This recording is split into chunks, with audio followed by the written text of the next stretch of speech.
Hey guys, and welcome to Scion Plays Higurashi When They Cry. Now this game was released back in 2002 on the PC though, because it's being a visual novel. But it got released just on the 15th of May on Steam, and I've actually been looking forward to actually getting this game because they are actually going to release the other games of this as well. There is going to be there's like the 4 chapters of the original Higurashi. Then there's going to be like the 4, which are known as the question arcs. Then you can have the answer arcs, which is Higurashi Kai. Then there's Rei, and then Kira, and then there is also the Outbreak chapter, and there's also a special new chapter that's going to come out very soon that has actually not been released yet outside anywhere, or it hasn't even been released in Japan. So hopefully I'm going to be able to do like a very long playthrough on this, because Higurashi is a very dark game. It's like it's even a dark anime and manga. It's really dark. First things first, I want to make sure I do something. Okay, so as you probably noticed right now, I'm on the settings. It asks you what language you're in and what character sprites I'm going to be using. So what I'm going to do for this part, I'm going to use the updated sprites. And if you like the updated sprites, leave that in the comment section. But in the next part, if you want to see the original sprites, leave those in the comment section below. And without further ado, how about we get started? Transition. Like I said before, this is like the first chapter though, and they just released it. Don't be sad. The world may not forgive you, but I do. Don't be sad. The world may not forgive you, but I do. Tell me, what must I do to earn your forgiveness?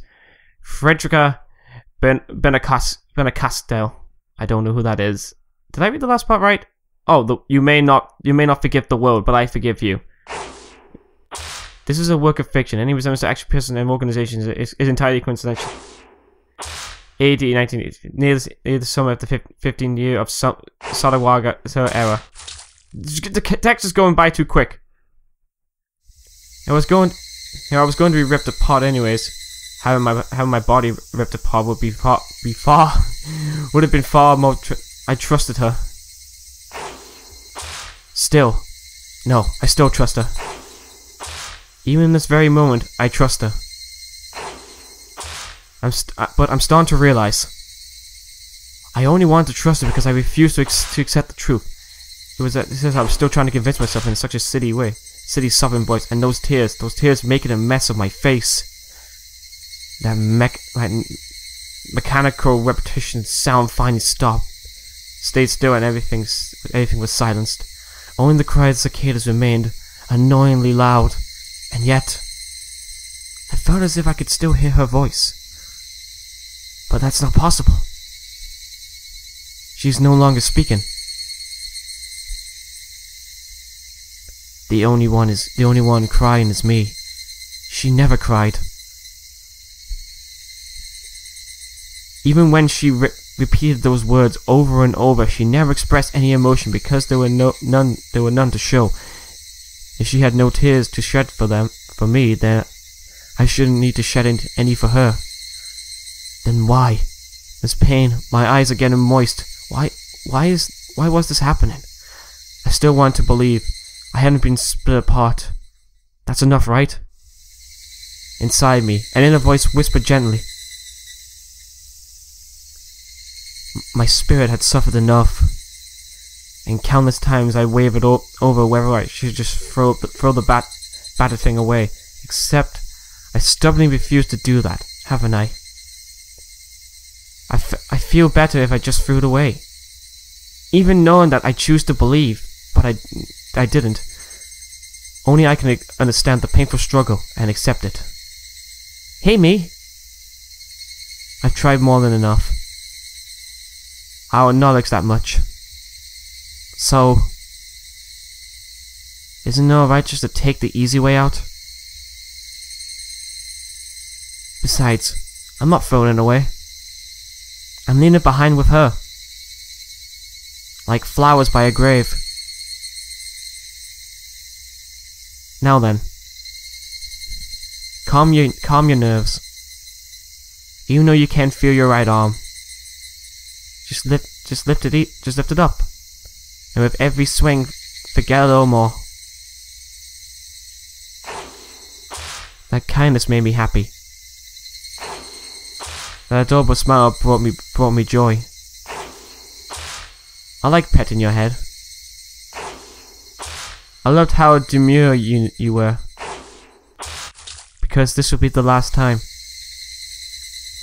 Because when I swing this down, I'll forget.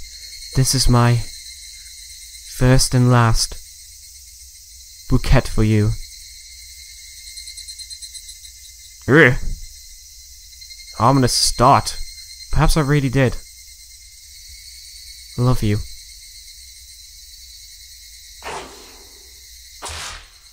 Higurashi when they cry. What an ominous and foreboding start. Okay. Somebody has been apologizing for a while now. I wonder what she's apologizing for. I felt wrong to eavesdrop, so I tried to ignore it. It had been a while since I last went to the city. I only returned to attend the funeral of a relative. Even though I lived there until last month, I found the bustle of the city to be overwhelming. Those skyscrapers and multi-lane roads. The melanous cacophony of the crossroads. I don't know what that word is. Even the campaign speeches blaring in front of the station felt nostalgic. The place where I live now isn't nearly as lively. There's only the chirping of locusts, and the babbling of brooks, and the cry of the Higurashi, the evening cicadas. Rather than making me feel lonely, that quietness has become to instill a sense of serenity. There is nothing where I'm living now. I just don't mean that there aren't any burger joints. There aren't even any vending machines. Like seriously, you can't even buy a drink anywhere. No music stores. No listening to flipping stuff like Jay-Z or flipping dubstep. There's not even a good restaurant around the place. And no video games. My God, it's true hell.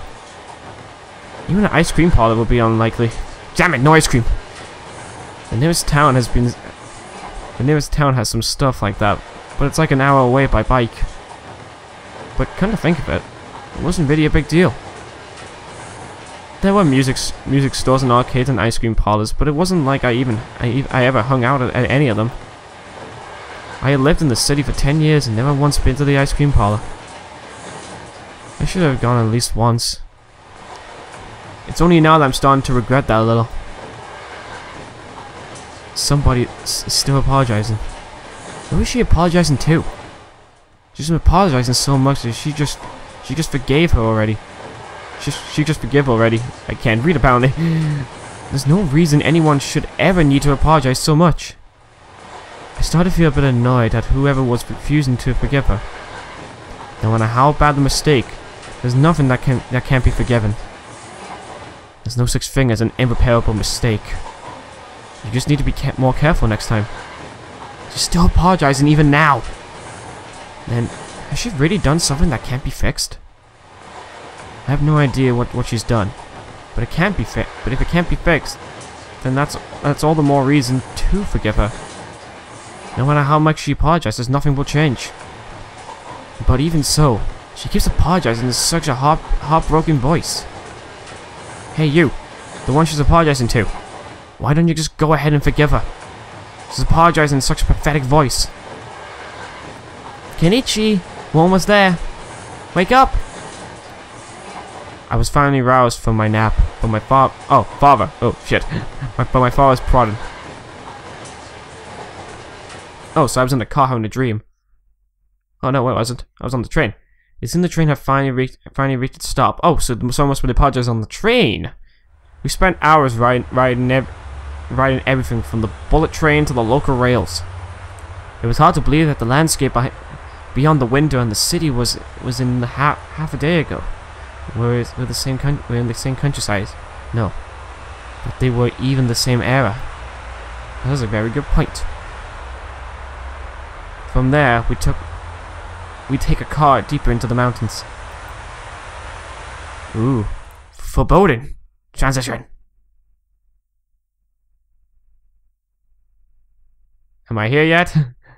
Oh, past where the dense forest encroached on the mountain roads suddenly opened up. There it is.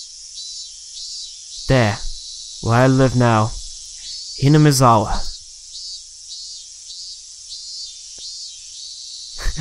Nice cutaway. Higurashi when they cry.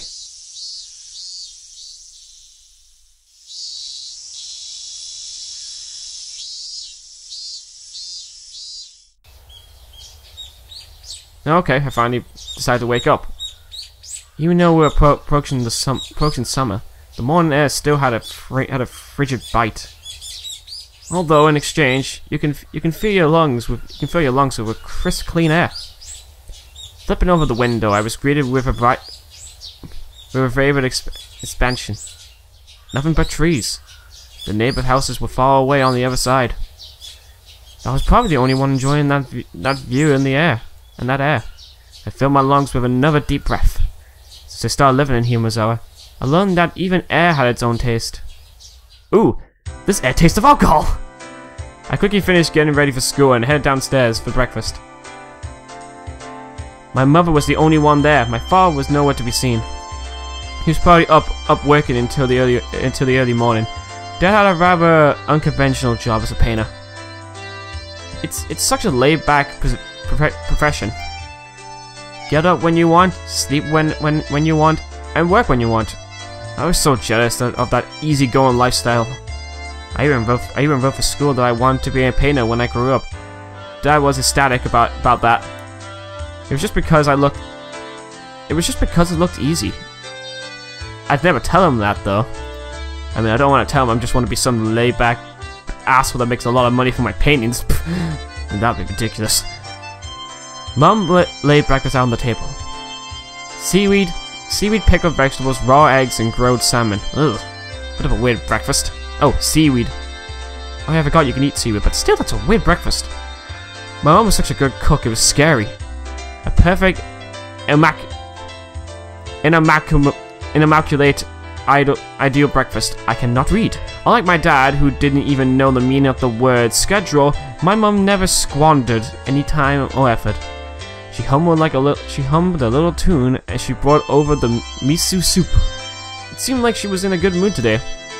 I'm so happy you've been waking up early since we moved here, Keiichi.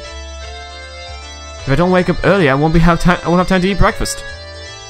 No, I was being cute, responding with a wisecrack after being praised for being good. Full bowl of rice, or will it be half? Oh, half will be enough. Pile it on! First I savoured the steaming hot rice with the seaweed. After I covered it with the eggs. Between bites of rice, I enjoyed the crunch of the pickles. Not bad at all. Excellent as usual. Watching me clean my plate, Mum gave me a warm smile. I'm so happy you haven't skipped breakfast ever since we moved here, Keiichi. I was not a morning person when we lived in the city. I slept right until the last minute before school and rarely ate breakfast. Boycotting the breakfast Mum made me each morning, that was probably the only way I could protest being forced to attend cram school. I guess that's what you'd call my rebellious phase. We've all been there. I wouldn't so much as look at breakfast. She woke me up early every day to make. If I could go back in time, I'd slap myself. Yeah, I probably would as well. Mindful of the time, Mom rushed me along with a wide grin. Isn't that time you made up with Rena-chan? Hurry, hurry! Mom really seemed to enjoy the fact that her son was going to school with a girl. Rena is one of my classmates. She really loves looking after people, coming to meet me every day without fail. The way I looked at it, a guy my age walking to go to school was just lame. But well, oh crap! I pressed the wrong button. Right click to open the menu. Okay, just saying. But well, keeping a classmate waiting for me every day wouldn't be very considerate. Okay, I don't see how that's lame. Unless you don't see Rena or Rena-chan as a girlfriend. I guess that makes a little bit sense. But still, man, she's a friend. Seriously though, how long does Rena wait there for me every morning? That is a very good question. Taking one large last gulp of the miso soup, I race for the door. Please thank Rena-chan for the pickles. Come to think of it, those pickles weren't store-bought, were they? If I had known that, I would have savored them a bit more. Morning! This is gonna be interesting doing the voices. I'm gonna have so much fun doing this. Kenichi-kun! Good morning! A cheerful greeting was fresh as the morning itself. You're always so early. You should try sleeping in sometime. If I sleep in, I'll keep you in. She's so conscientious and such a good person. If that ever happens, I'll just leave you behind. Kenichi-kun, you're so cold. I'll wait for you all the time. I'll leave you in the dust. Without looking back. Why are you so mean? Why? Rena had a slight troubled look on her face. That doesn't look like a troubled look. Toying with her was rather fun because of how quickly her mood changed. Oh, come on, dude, really? Keiichi, man. Come on. Come on. I'm kidding. I'd wait for you. With those words, Rena seemed to relax. Her face flushed bright red. Thank you. I'll wait for you forever until you came, Rena. No matter how long. Forever? Rena turned bright red, steam rising from her head as her brain short circuit. She's especially weak to this sort of talk. It's quite rare to find someone this fun to tease. Have you ever read a romance novel, Rena? Huh? I haven't. Never read any before. From that response, I gathered she was interested in them, but was too embarrassed to actually buy one. I couldn't imagine what would happen if she did read one. She'd probably turn red and pass out. Oh yeah, a message from my mum. She says, thank you for the pickles. Oh, it was nothing. You're welcome. There we go. That's a lot better. How were they? Not too salty. Not too salty? They weren't that salty. Actually, they had a pretty light flavor to them. It would have been just fine. It would have been fine, just to be honest, and say they were good. But apparently, I couldn't do that forthright. I had to ask something before that. Were you the one that picked? Were you the one who pickled them, Rena? Or was it your mom? Huh? Huh? Why do you ask? Were they too salty? Her attitude completely changed as she began to panic frantically. Was it you, Rena, or was it your mom? Why are you asking who made them? Why? Depending on who made them, my opinion of them might change drastically. She continued frantically. She counted frankly on her fingers, trying to remember the amount of salt she used to pickle them. It wasn't like her trying to It wasn't like I was trying to tease her, but I couldn't stop myself. Guys who take pleasure in this kind of thing are probably the worst guy. Probably worst. Guys like me.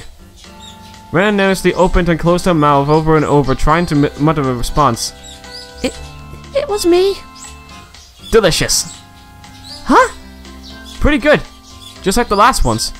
They were perfectly with the right. They went perfectly with the rice. There we go. She's smiling now. Her face went bright red again. She was completely spacing out. It was truly a lot of fun to tease her.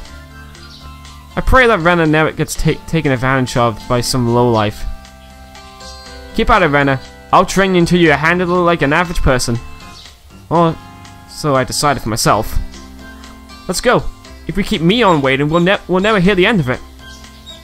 Seeing I should just keep spacing out otherwise, I call Rena back to reality so we can make our way to school. This strange, easily flustered girl is Rena Ryugu.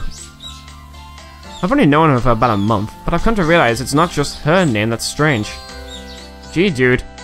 Some people can call your name weird. Keichii Maebara. Yeah, spoilers. Mi-chan! Good morning! Coming up to the next rendezvous point, we saw another person waiting for us. Noticing us, she waved. Ah, finally! Finally! Ah, finally! You two are late. Usually you're the one who's late.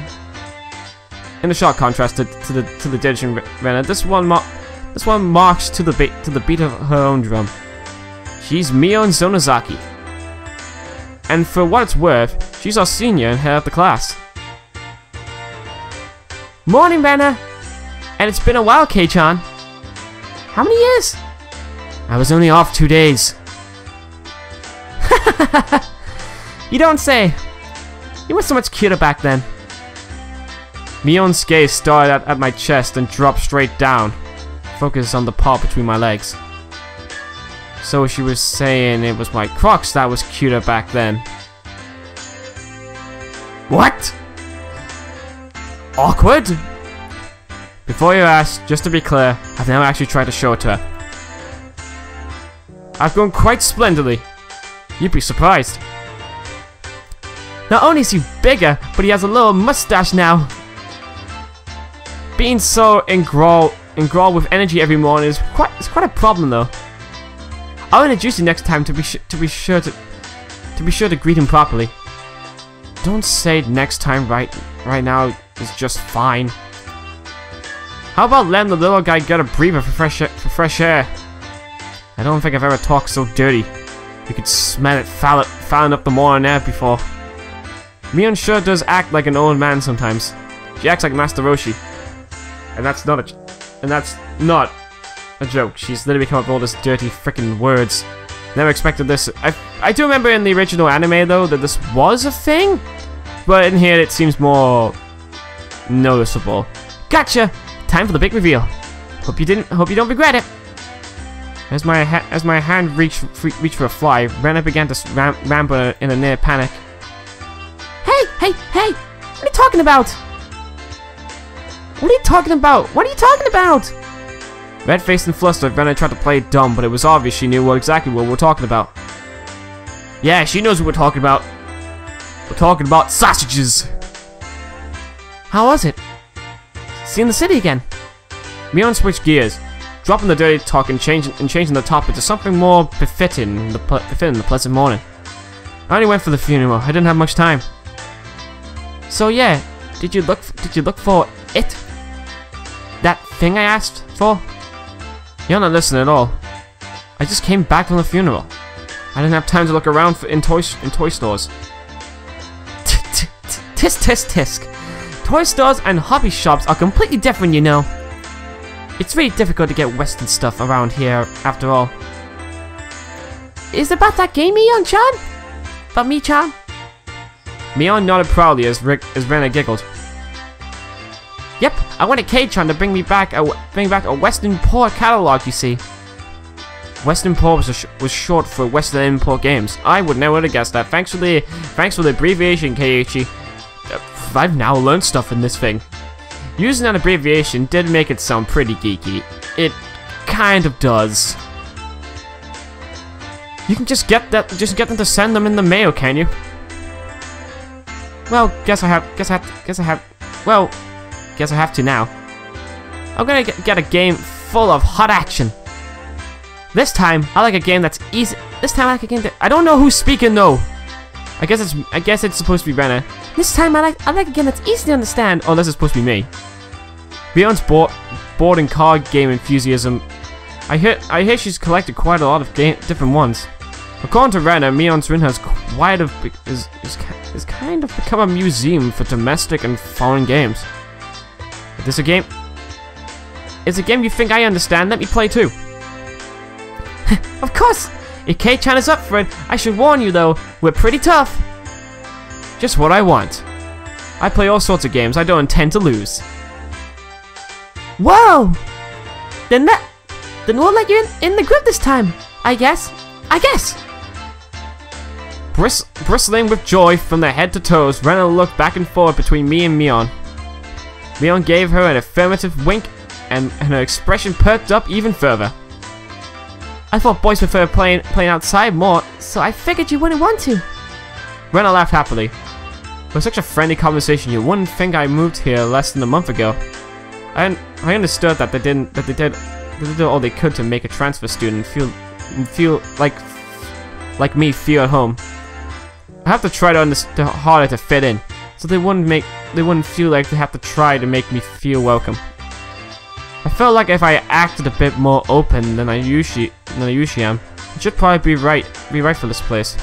Probably. I don't know. I don't know how this place works. And I think I arrived at school. Hinamizawa was a really small village. Not only was there only one school, but there was only one classroom. Wow, that's kind of a step down. The class encompasses all different grades and ages. There are about 30 students at different levels, and they all study in the same classroom. I'm told that long ago there used to be a bigger school building that had actual separate classrooms. However, it seems something happened that made it become a single class. And now it's stayed that way out of a tradition. I was shocked at first, but humans adapt pretty quickly. I've already gotten quite used to it. The sound of children started right from the morning. With such a lively mood, it felt more like a kindergarten than a proper school. Not that that was a bad thing. Yeah, get to sleep all day and party all night, they say. Mion, who had been walking in front of us until then, suddenly let me take lead. Right in front of the classroom door. So I was meant to slide the door open and enter the room first. Too bad I wasn't going to fall for that again. Do you think you could give up the lead here? You meant for this to be a test of skills. Mion chuckled with a hefty smirk on her face. What is it, you guys? Mion, step back, Renner. It's dangerous. She's here. Huh? Then Sadako-chan is?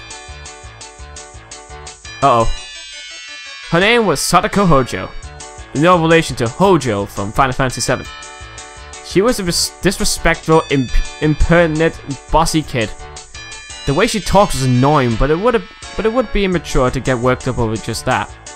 The real problem was this. Was what? Quite the obvious trap. A Blackwater racer wakes in the door. It's too obvious, Sadako. A hefty laugh came from beyond the door. Excellent, Kei-chan. I guess that means you won this round. No.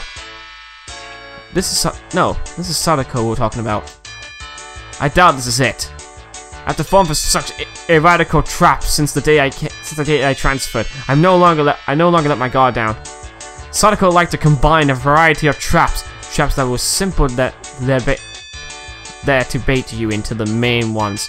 Traps that relentlessly kept coming at you like a sadistic rope Goldberg machine. The list goes on.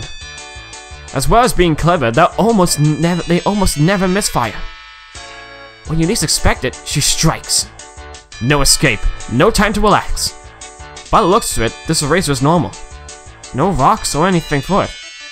I took a pretty heavy hit from the Blackboard eraser loaded with rocks on my first day. I'm surprised I didn't die from a concussion. So then why don't you just open the door and let it drop? That's what it is. That's what Sadako was after. Making me focus my attention upwards, so as I lifted open the door. This is gonna be interesting. There were thumbtacks stuck in the sliding door, handled with tape, thread, and trap. A potent and terrifying trap, concealed by using the blackboard eraser. An impressive combination, Sadako. But in the end, nothing more than a trivial I can't speak. Mechanisms, I'm just gonna call it, of a child. Assured of my victory, I threw open the door and stepped into the room. I felt something strike my ankle. It was similar to the sensation of a drop rope catching on my leg. By the time I realized she had me hook, line, and sinker, it was already too late. I began to fall in almost a picturesque manner. Kei-chan, watch out! Instinctively reaching to me on the shrill warning, I twist my body mid-air before I land on the floor. Oh, god damn it! Ow, ow, ow! An inkstone filled to the brim was placed right where I would have landed. I shrugged. Imagine the situation I had landed square on it.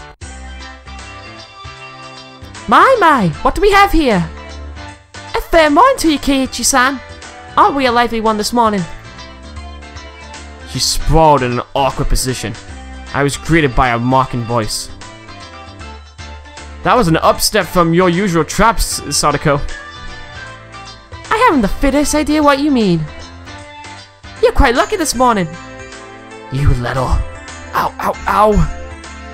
It seemed I inadvertently sprained my back a little when I landed. Better than landing on that inkstone. Definitely better than landing on that inkstone. A small hand gently rubbed my head. Pain, go away. The small dainty hand continued to gently stroke my head. You didn't sprain your back or anything, did you? If you rub it like this, the pain disappears. I thought about asking how rubbing my head would help my back, but I didn't. It's not so much about what you actually do. It's the thought that counts. Yeah. Thanks, Venachi. Thanks, Rika-chan. The pain's going away now. Yay! Rika-chan, good morning! Good morning to you, Anna. A good morning to all.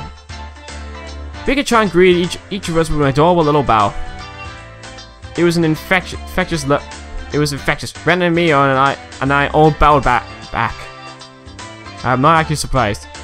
You're such a good kid, Rika-chan. So much better than Sadako. I glared over in her direction. Sadako was whispering while rather deliberately trying to avoid eye contact. I am the very model of a good girl. A good girl wouldn't set those traps. Nothing but lies and slander. Exactly what proof of... Bah! I patted Sadako by the back of her collar. She looked like a misbehaved cat when I do this. But a cat wouldn't be setting traps. She's much harder to deal with.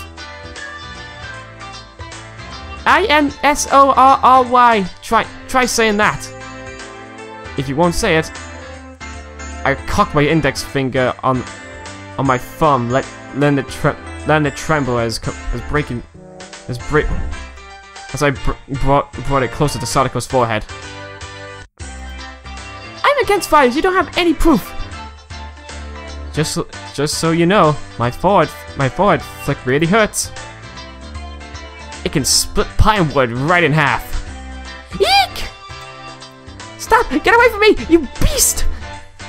Don't say that in a way people will misunderstand. A small hand tugged on the back of my shirt. I wonder who that is. She's been lonely since you were gone for 2 days. Rika-chan really is just so... How can I do anything more than after being told that? I gently released my grip on Sadako, who at this point was on the verge of tears.